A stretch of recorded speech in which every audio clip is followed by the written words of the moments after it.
تو آج ضرورت اس چیز کی ہے کہ میں اور آپ، میرا بچہ، میری اولاد، میری گھر والی، میری بیوی، میری ماں، میری بیٹی، ہم سب کس وقت جو ہے وہ ایک دوسرے کے لیے فائدہ مند ہیں۔ ہم سے کسی کو فائدہ پہنچ رہا ہے نہیں پہنچ رہا، ہم سے کسی کو خیر خائی پہنچ رہی ہے نہیں پہنچ رہی، اس چیز کی محنت ہمارے نبی علیہ السلام نے کی۔ اور پھر دیکھ لے کہ صحابہ کرام رضوان اللہ تعالی علیہ اجمعین کی زندگی کو کہ جہاں بھی جاتے تھے، چاہے کوئی کافر ہے چاہے کوئی مسلمان ہے، لیکن ہر ایک کے لیے فائدہ مند ہوتے تھے۔ وہ کاروبار کے لیے گئے تو کافر ان کی دکانوں کے سامنے لائنیں لگا کر بیٹھ جایا کرتے تھے کہ یہ لوگ سیدھے سادے صحیح لوگ ہیں، ان سے ہمیں صحیح سودا ملتا ہے۔ وہ جنگل میں گئے تو جنگل کے درختوں میں ان کے لیے جگہ خالی کر دی، کیوں؟ کیونکہ انہوں نے کیا کام کیا تھا؟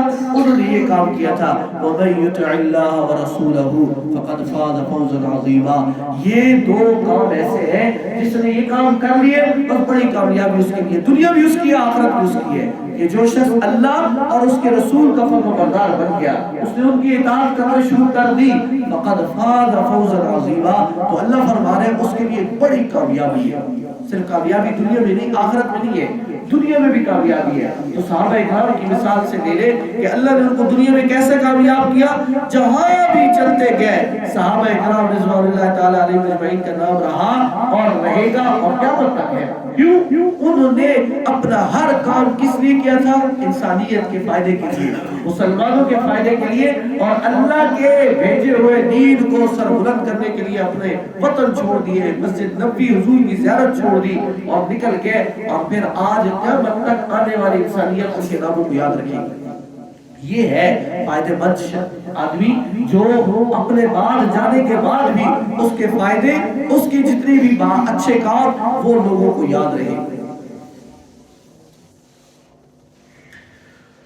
اس لیے کوشش کریں کہ ہم میں سے ہر ایک بندہ یہ اس بات پر آئے کہ اللہ نے جو ہمیں نبی علیہ السلام کی جیسی ہستی دی، ہم نے اس کی کتنی قدر کی اور ہم اس کی تعلیمات کی کتنی قدر کر رہے ہیں۔ دوسری چیز یہ ہے کہ ہمارا اللہ کا ڈر اور اللہ کا خوف ہماری زندگی میں 100 میں سے 10% ہے، 20% ہے، 30% ہے، آپ اور مجھ سمیت ہر ایک جان سکتے ہیں۔